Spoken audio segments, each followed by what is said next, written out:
Good morning, folks. It's me, John Caspian, joined by... Me, John Galvin. Just a whole lot of Johns up in here. all the Johns. The glasses, the hair. No beards. Well, I mean, I still kind of my beard. A little bit, but it's not as noticeable as it was before. You shave it? Yeah, I trimmed it down. Nice. All right. For Cool. a holiday season. I don't know. I missed the bushy beard. Anyways, it is the last cast before Christmas. So we have a lot to talk about, as we always do. We try to cram as much into an hour as possible. Last minute Christmas gift ideas, which are good to segue into our new leagues and events coming up. We also have new releases from Games Workshop, which are pretty neat. Oh, yeah. I love these things. And then we have our new Discord channel to talk about, which I'll have John kind of go over it, since it's, he's been putting a lot of work into it the last couple of days. It's my baby. So it's pretty exciting. For those of you guys looking for last minute ideas for Christmas, for the gamers and the family, we have a couple of great options to get them into a new game, or to get them a new army into a game they already play. I think it's one of the biggest things, instead of getting this like something small to add on to like an army they've been collecting for years. Maybe give them a little starter to bridge into a new faction to see if they like playing something differently. I know with me, I was like, I play every game, and I had to talk with my friends where they asked me what factions I haven't played, and it is a short list, but it might be something I bridge with the new leagues coming up for Giga-Bites. But yeah, so we have all these starter products. The battle groups for War Machine and Hordes, they come in like one person, and then there's also this great 2-player battle box. But all these are great deals. What they do is they give you a starting Warlock or Warcaster, some War Beasts, and then the rule book, tokens, dice, all that sort of stuff for $40. It's a great last minute pickup just because it's on the cheap side and it's completely self-contained. Like you can learn how to play and play against other people with just that box ready to go, no problem. And it also has like a tutorial map, which I found really useful when I was learning how to play. Yeah, it is. It's something that I'd love. Like I could probably do an entire hour-long cast about how presenting your game, like with terrain and making the world visible and relatable, is a great way to get someone into the game. And including little things like maps and things like that in your starters is a great way to get people in there. Like, kind of see what the world is a little bit like. And it might be like a little thing like a what is it? I think it's like a poster, more or less, John, like the fold-out poster. But you can kind of see what the world is with that terrain and things like that. And speaking of other games that do that, we have the Battle for Zervagrad, excuse me, from Dust. Ah, yeah. I didn't cover the mic too much. This is a 2-player starter from Dust. It's $90, and it comes with 2 starters in it, which normally come at $50, and they're already good deals on themselves. Yeah. So this is a great thing to pick up for you and a friend, or just a friend. I've seen a lot of people pick it up for themselves to try out both armies to decide, if they prefer the German army or the American or Russians. Well, the German has monkeys, so I go with that. Yes, the German. I believe one of my friends is getting into the game just doing pure guerrillas, pure science division guerrillas, which makes me sad. But at the same point, I get to play against them and blow them up, so that's a little bit tempting on my part. But what if you don't blow them up, John?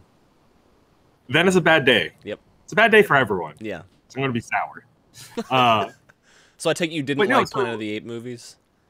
I will say I've watched all of them. Okay. And it's like going to a horror movie, right? Like it unsettles you, it puts you on the edge. You get that amp from it. It's nice, I guess, in a way. Like you're watching what Andy Serkis, voice acting. You're like, oh, it's evil. Yeah, no, it is. It's the uncanny valley. They're too close to people. Like they walk around, they pick up guns. That's a horror movie. I don't. You're right. You're right. It's true. It's true. What do y'all think in the comments if it's a horror movie? Do you like monkeys or not? Because I don't know. You're convincing me against monkeys and gorillas now. Good. Wow. Like they're fine. Like they can go like just let them be free in the wilds and the jungles and all that sort of stuff. Guns. We don't have to bother them. They don't bother us. It's perfectly fine. But like, you know, when we start like experimenting on them or like make them like do circus tricks, that's when it gets scary. Terrifying. So yes, if you guys want to chill me to my bones, you can play Dust with me and only play gorillas / monkeys. Anyways, so other starter products that we have that are really great to pick up for people, especially folks that are interested in getting into the new 40K. One of the great ones that you can get is the No Fear box, which is right here. It's one of the starter products that they came out with towards the beginning of 8th edition. It contains a lot of models, and like we were talking about before, it has like the terrain board and like little like cargo containers. Once again, 2 armies in there, completely ready to play at the beginning. It's a good pickup. Everything's like snap fit colored plastic, I believe, in here. Or it might just be the gray plastic. I think it's a snap fit. Yeah, so it's really easy to assemble. To get going, once again, all the rules are in there. And it's a great way to introduce someone to the 40K universe or to get someone back into it. Speaking of snap fit, we have those coming in tomorrow. Yeah, tomorrow. I mean, yes, they're available tomorrow. They are available tomorrow. But yeah, so we'll do that. We'll segue into the new 40K releases. Yep, excuse me. Oh, hey, UPS. 1 second, okay, guys. Sure. So what they've done with the 40K new releases is you have your traditional kind of non-snap fit, but they wanted to be able to introduce to new players an easy way for them to assemble the models and get them on the play fields without having to go to the length of buying a bunch of the different hobby supplies. Now, it's still recommended because, honestly, even with snap fit, you want to, like, decrease mold lines where they join together and all that stuff. But in general, I think it's really, really useful for a new player for them to be able to get the snap fit and just fit it all together. I will say that the Dark Vengeance set was really easy to assemble, and I'm not a huge fan of the Chaos Cultist poses, but I like how they snap together. I mean, there's five different poses, and because they're snap fit, that's all you get. So, you know, I would like to be able to move an arm around, you know. I'm the kind of guy that when I have my models, I prefer them, like, pointing at the enemy. It's always weird to me that you have someone who's in a battle and their gun's, like, down to the side. I prefer everyone to be pointing at the guy that they're shooting at, you know. If they're looking at you, they're trying to shoot you.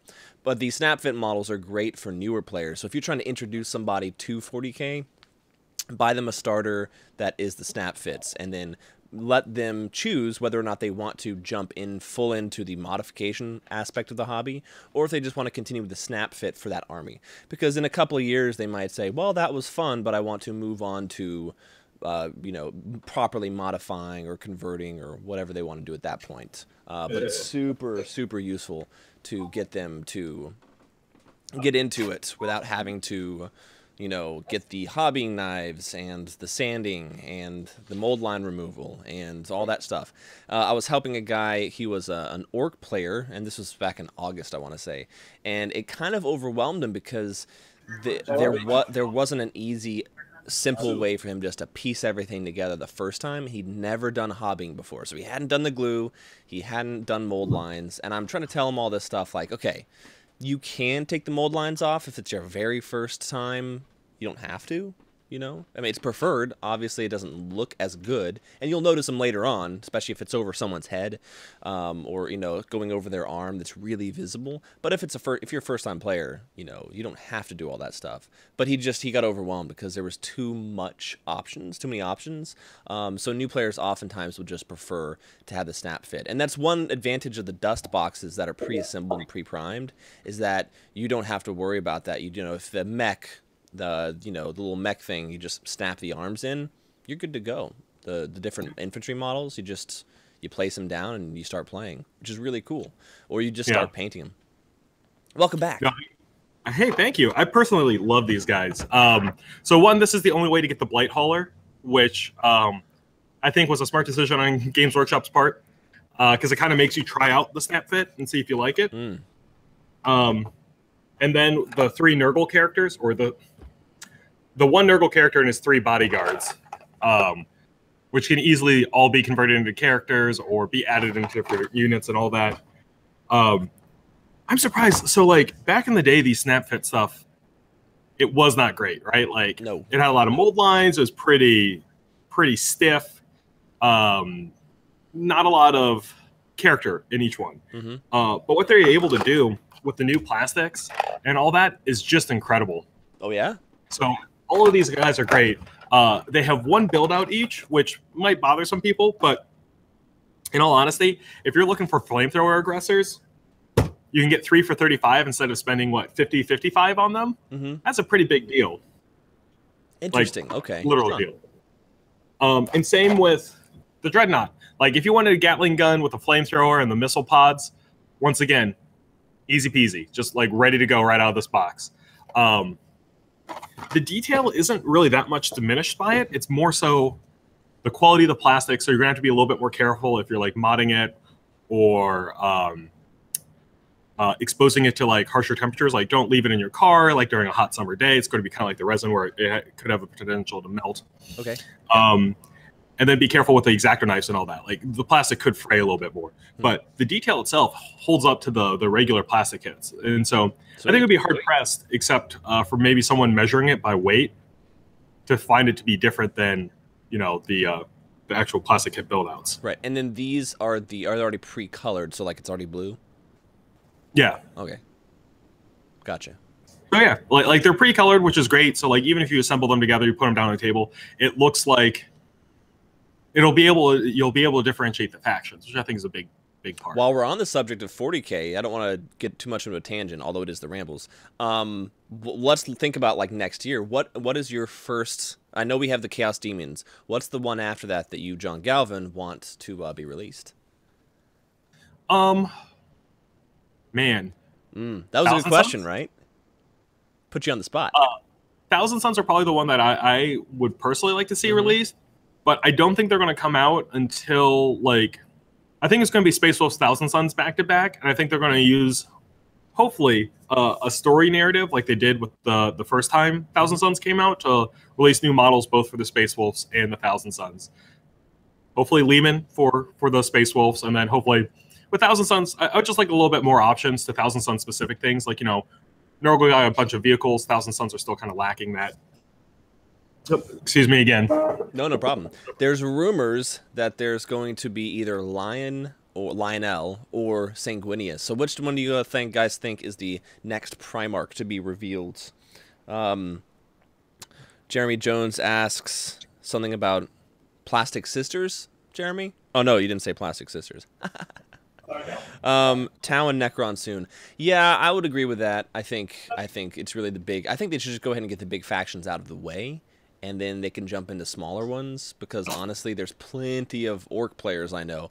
If I had the Orc Codex before I went with my Dark Eldar army, I might have gone with the Orcs because the Index army was all right. Dark Eldar one, I just know that I'm gonna like the homunculus, but the Orc ones. If I had known that, if I had the Codex before, I probably would have gone with them. Yeah, like on a less selfish note, I agree with you. Some of the other factions that haven't been touched, like the much broader ones, like I think Tau Necron's Orcs need to be done relatively quick because they represent a large number of models that won't be affected like something like when the Space Marines got new releases, that effectively got new releases for the Blood Angels, Dark Angels, Space Wolves, even though they're non-Codex, right? But there's nothing really for that for the Orcs, Necrons, Tau. So like, it would be nice for them to get like a Codex next, just simply to bring them up to speed quicker. Yep. I think some people were talking about how Tau didn't have a lot of options in the chapter approved. Right. I can't remember if it was Tau or Necrons. Necrons, for sure. I don't know about the Tau, but I know for sure the Necrons didn't get too much. Yeah. So yeah. Hey, Jeremy, I see your multiple comments about the direct order. I will take care of that when I'm done with the cast. So don't worry about it. You don't have to keep posting. We'll get it done. But yeah. So yeah, like those three factions that haven't gotten taken care of yet. That would be I think the healthiest thing for the game. Now, what I think is going to happen is probably we're going to see like Lehman or Lion doing a big story event because I think Primarchs are the big thing right now, and it's Yep. a way for them to push sales and to get more people excited about coming back into the game. Like I know Mark Schubach, who works here, says that he probably won't touch his Dark Angels until he sees what they're doing with Lion. Right. So, yeah, that'd be kind of cool In to the see. Codex, they do say he's in stasis, right? I think in the Codex they said that he was starting to wake up. Oh Lord. Okay. Well, there you go. Yeah. So with that, we can go to Game Workshop's rumor mongering. There's two big things Games Workshop's trying to build up. One is they're saying the Sleeper has awakened, and that information should come out, I think, around New Year's. So there's two schools of thought. Either it's going to be Lion waking up, coming back to the battlefield, which would be cool. I think that would be a good thing. Or people are thinking that Slaanesh from Age of Sigmar is going to be getting up, and we're going to see not only new Slaanesh stuff for the Age of Sigmar side of things, but also potentially Fulgrim and the Emperor's Children. There we go. Huh. That's interesting. Yeah. I didn't think about that. The Sleeper has awakened. Yeah, so there's a couple things about that. It'll be interesting. I'm thinking with what they're doing with the Malign Portents for Age of Sigmar, I'm thinking it's going to be more of a 40K release. So Mortal Portents? Malign, right. Yeah. So yeah, I think it might be. It's a good shot that it's going to be Lion getting up and coming to the fight because we just had a Heretic Demon Primarch come out. It would be kind of nice to balance it out with a second Loyalist Primarch. Why are the Chaos ones massively bigger than the other Primarchs? They have that demon blood in them, man. Oh, that's true. So actually, if you look at Mortarion, he is actually not that much bigger than Guilliman. Wings, man. Yeah, well, so like his wings and the fact that he's floating off the base gives him the appearance of being a lot bigger. But his actual his body mass, like this, like if you compare the size of his gauntlets and boots, it's not too crazy out of scale with Guilliman. It's a little bit larger, but I think Mortarion was always on the tall side of it, anyways. But yeah, so the fact that they're demons now as well as Primarchs means that their bodies have always mutated in a way, or in some fashion or another, and usually that's easily represented by being a little bit bigger, a little bit bulkier than their Loyalist brothers. Brandon says that he's awake, he's just waiting to reappear. And then Jeremy said that GW did a sneak preview of a Wraithbone style model, so maybe Eldar getting something new soon. That'd be cool. Yeah, so it would be nice to see Eldar get something with it. Like, you know, we got Craft Worlds, but we're still waiting to see updates for Harlequins and Drukhari. And now, Yunari, maybe? And Yunari as well. It would be nice to see Yunari getting like its own kind of special unit outside of the Triumvirate. I agree. Just as a nice fluff piece, especially with the changes to them recently with the FAQs and all that. Giving them their own kind of flavorful unit to the faction would be a good way to help push them back to being where they were. Well, maybe not where they were, but at a better place than where they're at now. What do you think of the you know, any major changes to rules going forward that you can think of? Like, is there anything you think you know of that's like feels super unbalanced to a lot of people on a competitive level? Things they might do dramatic changes?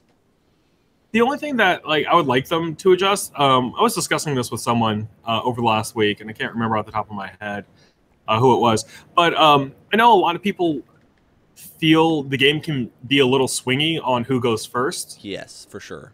And I'd like for them to address that. I don't know, like this is where like my level of intelligence towards game design feels lacking in this thing. Like I don't know what Games Workshop can do.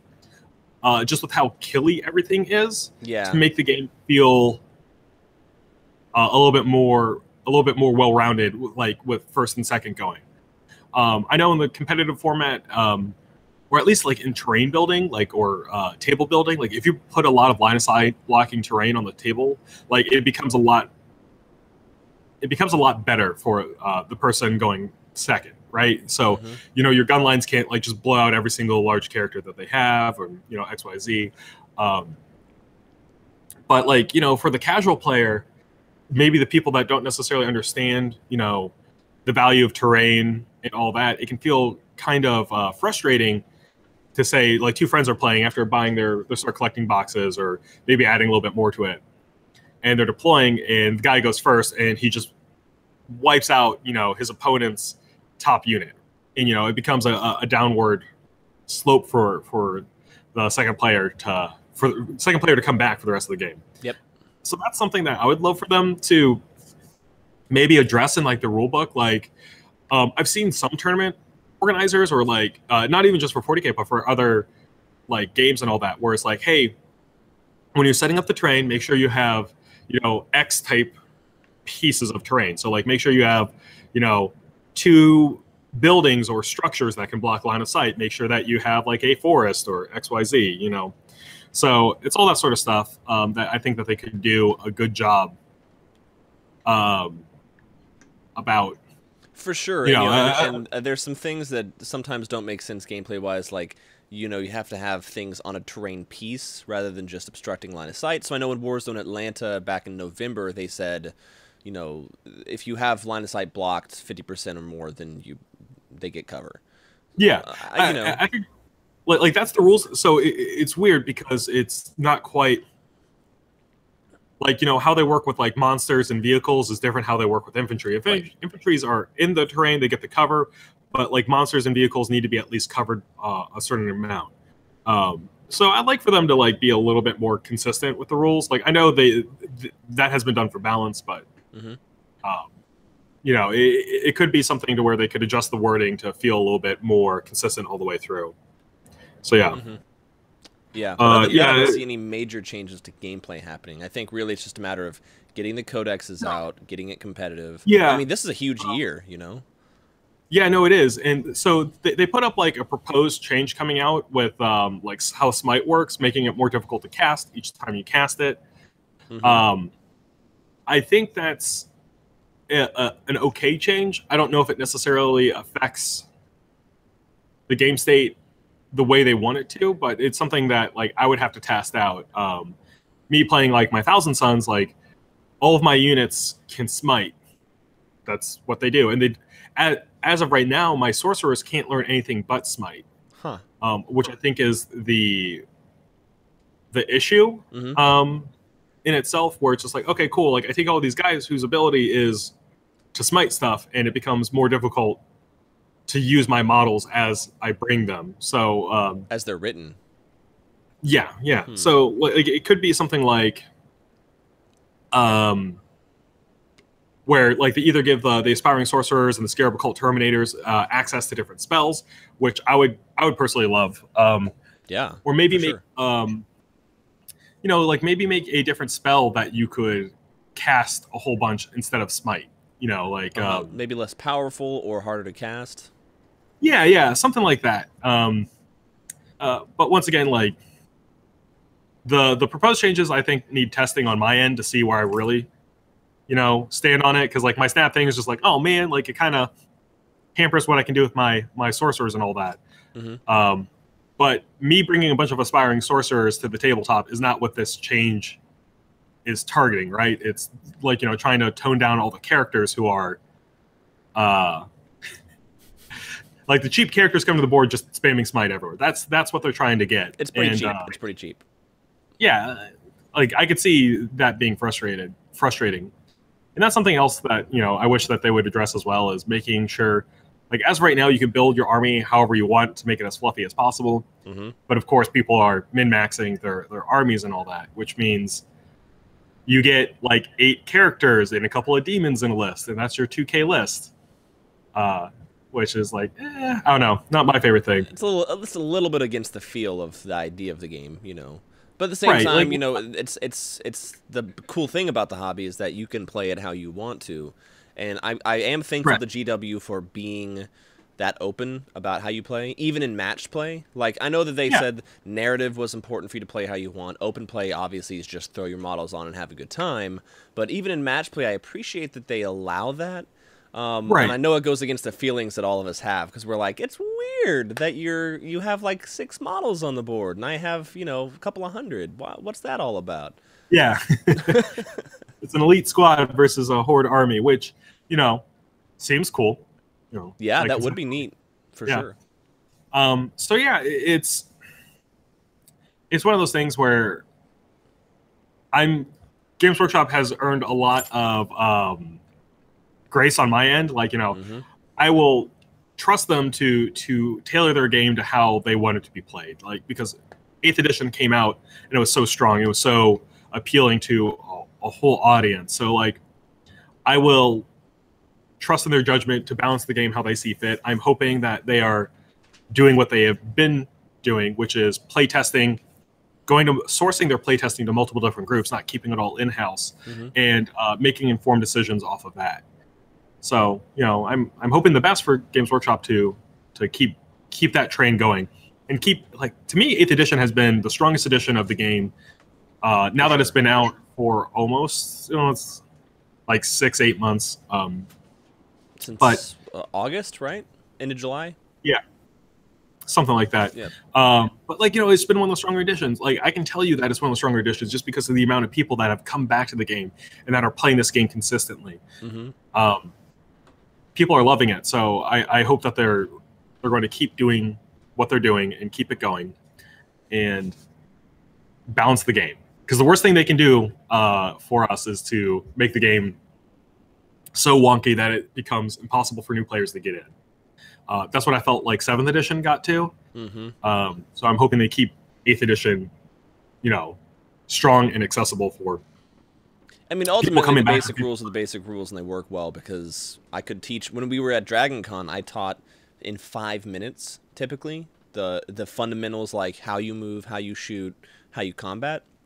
It takes like 5 minutes to teach somebody. And from there, you start getting into the nuance, which is great. But 5 minutes and they're like rolling, and that you get to really see the enjoyment in someone's eyes when they're a brand new player. They know about Warhammer from Dawn of War, and then they start rolling and they're like, oh man, this is actually really fun. Like, they start measuring things out and like starting to think about strategy and tactics. It's really cool. Yeah, no, it's phenomenal.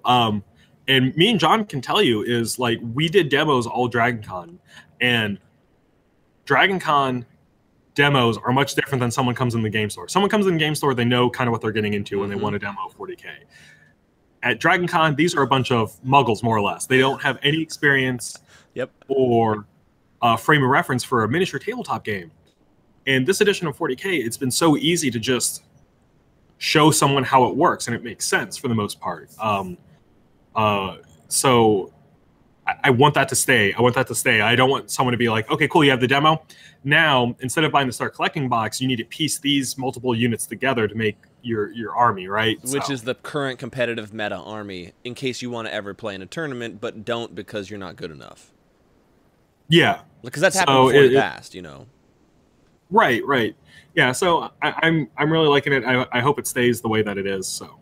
Absolutely. I mean, I know when you hand someone a ruler, they're so confused because they're like, "Oh, what are you playing here?" "Oh, it's Warhammer 40K." Cool. Well, how does it play? Well, here, hold this tape measure and then hold like 200 dice. It's interesting, like, because to me, like, what got me into all the stuff was the models and all that. Yes. So someone's like, here's a cool model. And I'm like, oh, man, I love it. What am I supposed to do with it? Do I set it on my desk? Do I make a diorama? And they're like, no, you can set it on the table and you can move it around and you can have it kill stuff and blow things up. And I'm like, oh, man, that's amazing. Because I remember playing, toys with my brother all the way back when.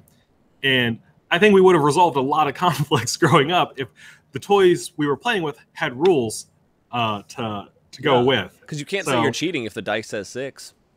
Exactly. But yeah, no. So I think 40K and these miniature games inherently appeal to a lot of people. They appeal to people who like these like cool tabletop figures, like the models and the miniatures and all that sort of stuff. And the fact that you get to make it your own, build it up, and play on a table is fantastic. And as we were saying, like, the rules are in a pretty good spot right now. Yeah, there's a couple things that me and John would like to have fixed, but that's because we're around this every day, right? We experience it. We literally breathe it in, 10 a.m. in the morning till 12 p.m. or 12 a.m. at night. So, yeah. For sure. Very cool. Very cool. Folks, what do you think about what you look... Do you like... Jeremy says, welcome to 40K. Do you like math? It can be math-based. I mean, for me, it's not. Because I purposely take like 3 different types of units, basically, like infantry, vehicle, and a character. And I stick with that because it's only 3 things I have to bookkeep. The rest of it's just, and they all have like the same like ballistic skill, so it's all 3 ups. I don't have to worry about all this other stuff. I'm just like, okay, roll 3s, and then typically roll 4s because they're all splintered weapons. You know, like 3s and 4s, no problem. And I just play, and have a good time. But that's all depending on how you want to play. Like, you can get really, really into the math hammer. And for most people, I don't suggest it because it ends up taking away your enjoyment of like getting excited to go play and like blow some stuff up. It ends up being, oh god, you know, I have to make sure I think about my list so that I have to synergize this. That's all potentials. Like, someone could just snipe your character and he's dead and you don't get that synergy now, right? So how do you still have fun if someone snipes your character? You don't want to go into like bro rage mode, you know? No, you don't. Like, and with that, like, so a lot of these miniature games have also taught me like quick math skills, if that makes sense. Like being able to add, subtract, multiply, XYZ on the fly very quickly. I think that's useful for anyone at any age. Without like me studying the numbers and all that. Like, I have some friends that absolutely love building like spreadsheets and charts to make sure that, you know, like seeing where the math is and where it lies, and that doesn't take away the fun for them. I mean, it would with me if all I did was see numbers on the table, because that's not like, I want to see beautifully painted armies on the table, recreating like, you know, these dramatic battles. But some people get really into the math. Oh yeah, and that's where their fun is at. I had a friend who just, like, any game he would play, he'd build spreadsheets for it because that's what interested him. He loved seeing the numbers behind everything. Not me, but it's something where that is appealing to some crowds and all that. So I mean, if you're interested and you're watching this and you're interested in Math Hammer, look up the 216 rule. And I'll put it in the comments here real quick. The 216 rule is basically 6 to the 3rd power, and it gives you the total amount of possibilities of when you're rolling between 1 and 6 3 times over. And it's really, really interesting how you can figure out the power of changing one of your numbers up and down by just 1. So those +1 to hit, -1 to hit, etc. Just those things, or taking away the like flamethrowers with an automatic hit. Those kind of things are fascinating for some people. I know for me personally, I like to learn about it because it's interesting, but beyond just learning about it, I don't really want to go into that as my form of enjoying the hobby, personally. That's just me. But if you like that, look up the 216 rule. It's really, really interesting. Oh, cool. With that, let's segue into our newest community tool. Yes. Yes. Would be the easiest way to describe it. We now have a Discord server for all of Giga-Bites. And when I say all of Giga-Bites, I mean we have channels and voice chats for pretty much every game system that we have here at the store. If there's something that we don't have a channel for, let either me or John Caspian know. We'll make it. But we're going to put up a Discord, or John's putting up the Discord screen right now.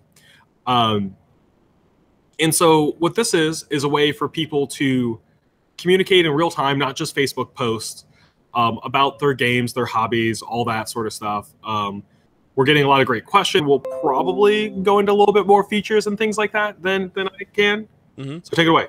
All right. So what we'll do is we will put a, I don't know if, Johnny, you can get the invite link and post it in the Facebook channel or not, but we'll do that. We'll probably put a public post about it. But if you join the Giga-Bites board game group on Facebook, there's a post on it that I put up that you can join the Discord. All you got to do is download the app, or you can also do it on your phone, Android or iPhone.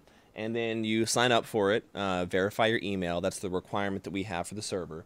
And then you simply join the server, and then you can see the different channels that we have.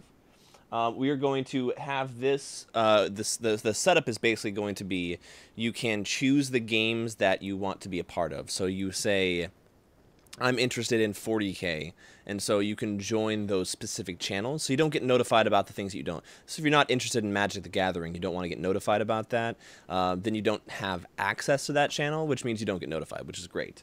And that's just for anyone that's enjoying that.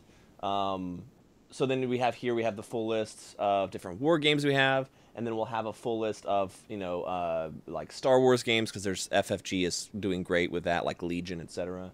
Oh yeah, we're gonna have a lot of videos about Legion coming out soon. John, I know you've already done one or two. And there's one right? today at 4 p.m. actually with Matthew, who's a playtester for them. So. Oh, fantastic! For sure. And then we're going to have a Magic the Gathering channel, which actually will have a bot in there, which gives you information on cards, etc., which is really cool. That's coming up hopefully by the weekend, although it is getting closer to Christmas. But basically, this is an opportunity to live chat rather than posting on Facebook, where sometimes, because of the algorithms, they don't show up to people. If that makes sense. Yeah. So you can be part of a group and then you post and like 20 people see it, because Facebook algorithms are all about like the shareability of stuff. But Discord, you just get notified. So you put your work up in the show your work. Sorry, the painting one. And then bam, right there you can see Brandon Morgan. He's got a thing right there.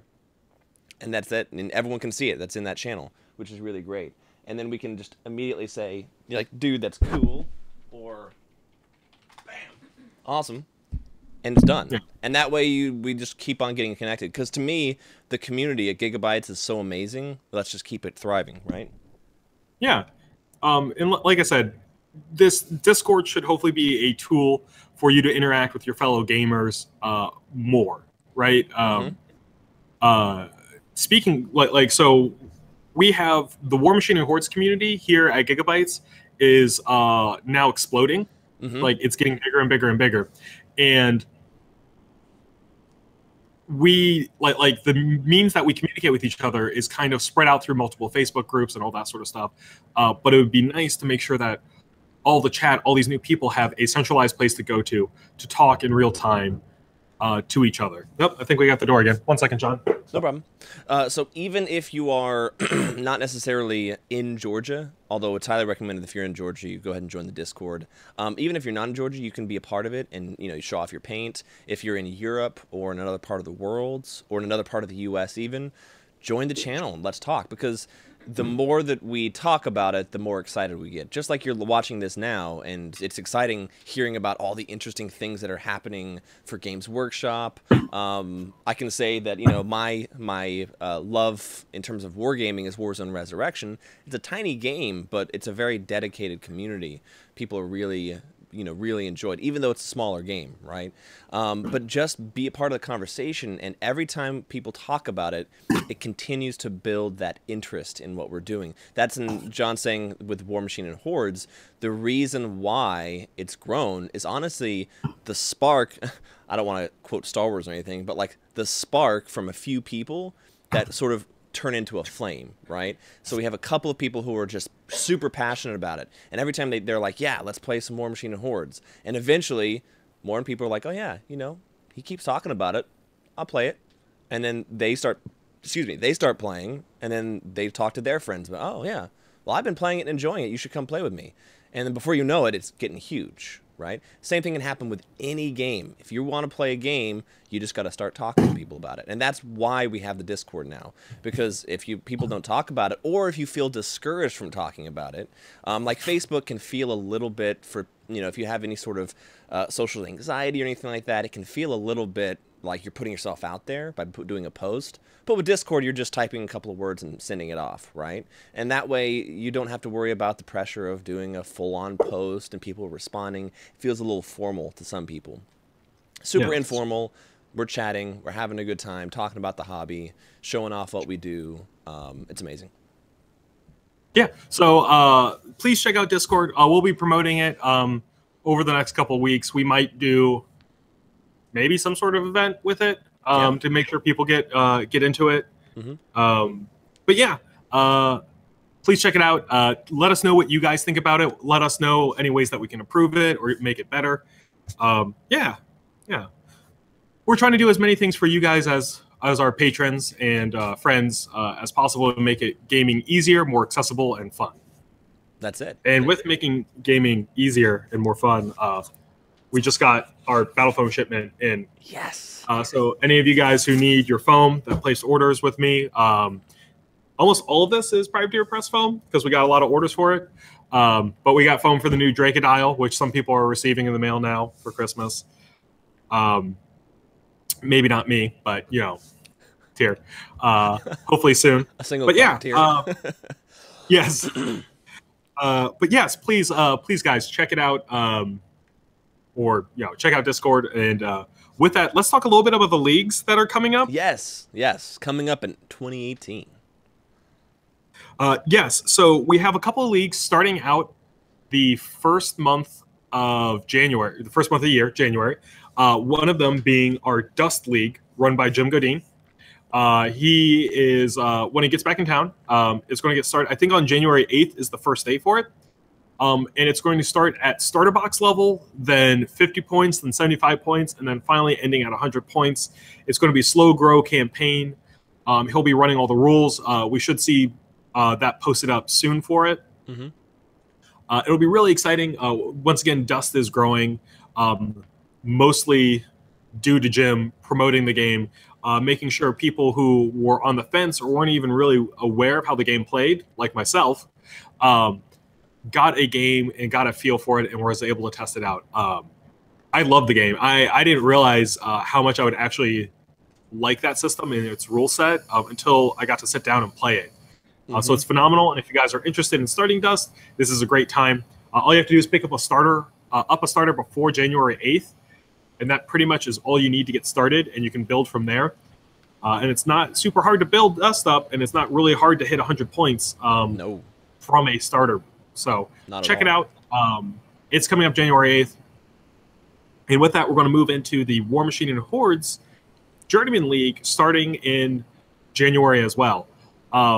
We should have the rules for it going up either today or potentially Sunday. So Rob Asherle is going to be running this Journeyman League. It is going to be a custom Journeyman League. And what that means is we are using the core rules of the Journeyman League, but adding in additional features to it.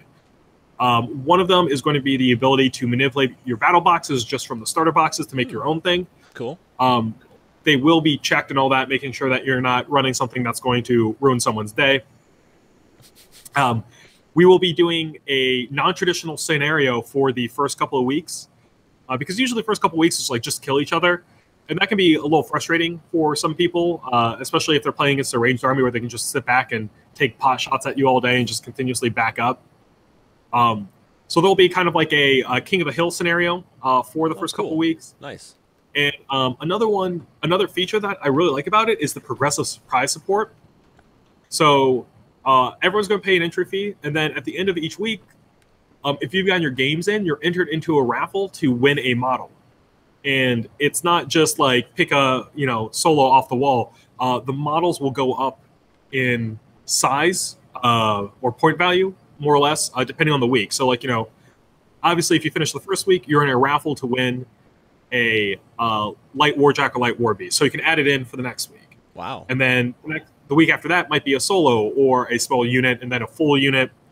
And then finally, you're going to go into like war beasts or not gargantuans, battle engines and such like that. So that's cool.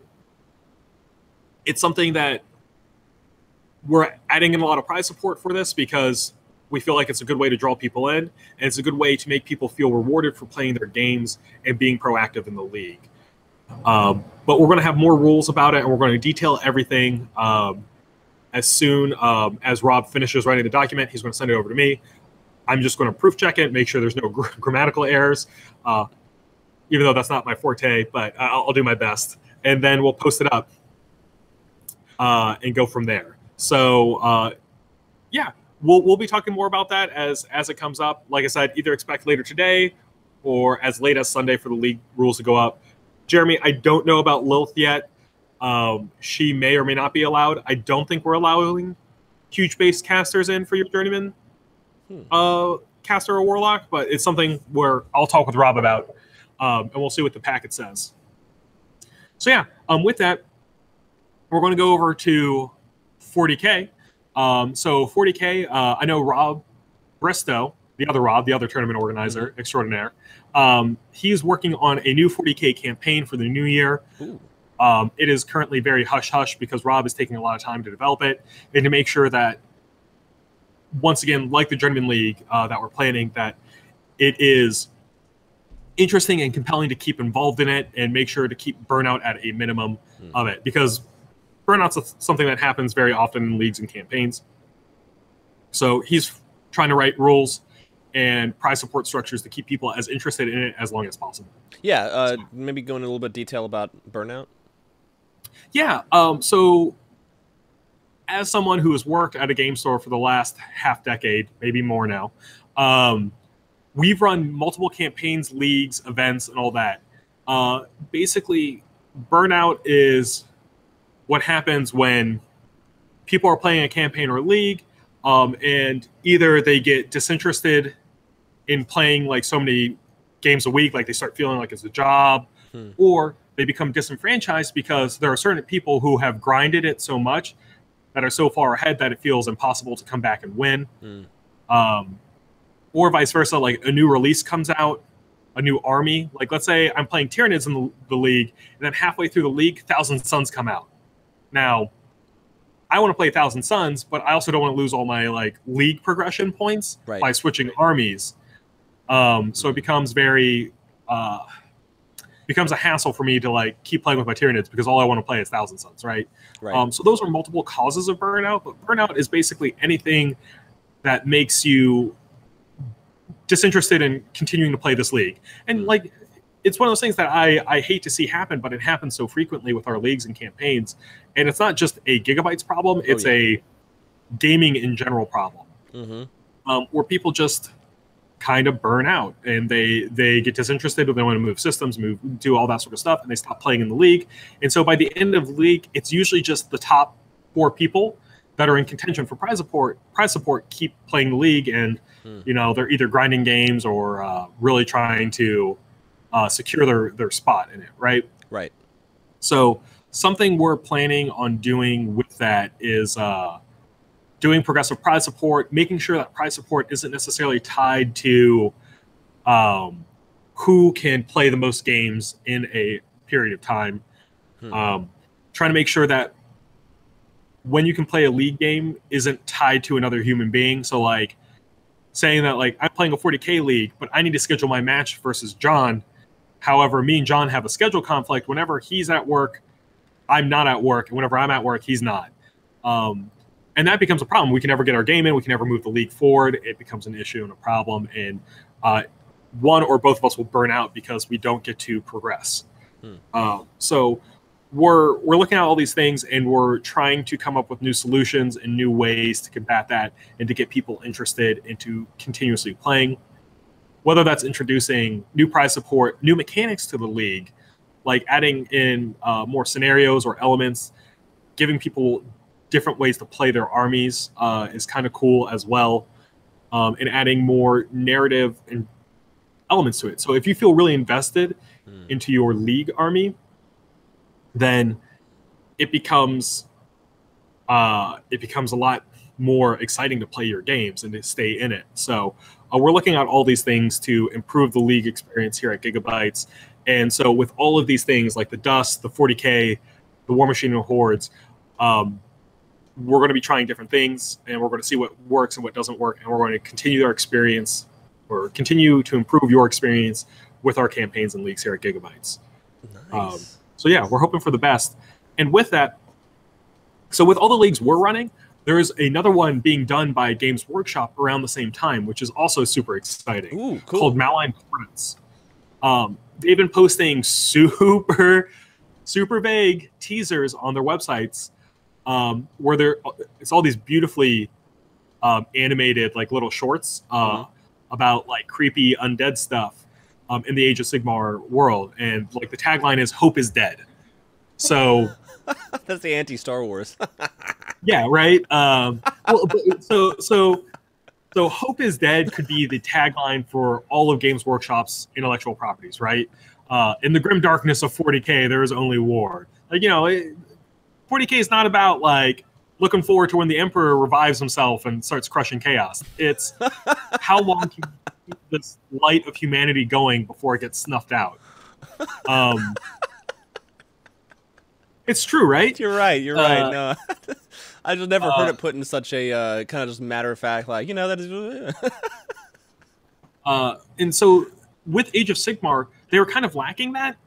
In Age of Sigmar, they started this whole world and it came out, and they're like, yeah, Stormcast kind of beat back Chaos, and now everything, like, to me, everything has felt like a giant standstill. Yes. Like, Chaos pushes against the Stormcast push back, everything goes back to status quo. Which is fine in a way, but it's not necessarily compelling to the player. Turns out that people really like the underdog story, or like the idea of like, you know, being outnumbered, outmanned, fighting against hopelessness. And I think with this new league that's coming into Age of Sigmar, they're trying to introduce that into the world. So, yeah, look forward to that. And I'm really excited. Supposedly, there's at least a new army coming out with Mile Importance, and it should be Death. But they've also previewed the Dracoath warriors. So these guys are like Conan the Barbarian styled barbarians. Okay. So one of the cool things about that I really like is that all of the designs they showed, they might favor the Chaos Gods, they may not, but they're your standard like fantasy barbarians, which I think is phenomenal. They have the GW twist on them, like, you know, they're wearing like the skulls of like creatures and animals that you'd see in a Games Workshop setting. But they are very reminiscent of the barbarian clans and all that sort of stuff, which I think is fantastic. How I would like to not see heard about them? Well, because there's only been one character so far of them in the Age of Sigmar world, and that was in the first Silver Tower. It was a Dracoath champion. I can't remember what his name was, but he was a named character. He had a big animal skull and a giant sword. Surprise to no one. Leather loincloth, and all that jazz. But now with the Malimportance coming out, they're releasing a second Dracoath character. So I'm hoping this is a faction that they're going to support. And they might be Chaos, but they're going to be like Chaos Light, right? So they probably just despise Order. They want to stay nomadic barbarians. They're fine with worshiping the Chaos Gods. You know, like, I'm pretty sure that if Conan had to choose a god to worship, it wouldn't be the Emperor of Man, but it would probably be Khorne. Yeah. So like, this is of the women. Yeah, so it's one of those things where you get to play a somewhat evil faction without it being so overtly like GW Chaos, right? So the only problem I could see is people playing at the tabletop and starting to shout like random Conan quotes in a bad Austrian accent. You say that's a bad thing. I think that's a phenomenal thing. Yeah, what better way to build atmosphere than to shout Conan quotes in a game store? To hear the lamentations of the women, no. Actually, not just Conan quotes. Like, Arnold Schwarzenegger quotes in general can work for pretty much any game system. You're right. In this store. Sly Marbo is more of a Sylvester Stallone, right? So yeah, he's supposed to be Rambo, but like, he also looks very much like Arnold Schwarzenegger from like The Predator or any of his like paramilitary movies. Like, I want Sly Marbo to like impale someone's hand onto a wall before a Tyranid attack comes in, and he just says, "Stick around." God, no. See, it works. Every system. Arnold Schwarzenegger quotes. I almost vomited just now. So, God, that would be awesome. John, why? The visual of Sly Marbo is now ruined, John. Thank you. It's your fault. No, it's just one of those things where just pay attention, or like, see where you can put Conan or Arnold Schwarzenegger or even Sylvester Stallone. All these 80s action movie guys fit into every setting. And with that, Privateer Press put up a spoiler. I believe it was Wednesday. They showed off some of the new stuff that's coming out throughout the year. And one of them is a Khadoran character model. Khadorans are, in the War Machine setting, steampunk Russia. It's the easiest way to describe them. They're Russians. They have a bunch of steampunk stuff. That's the faction.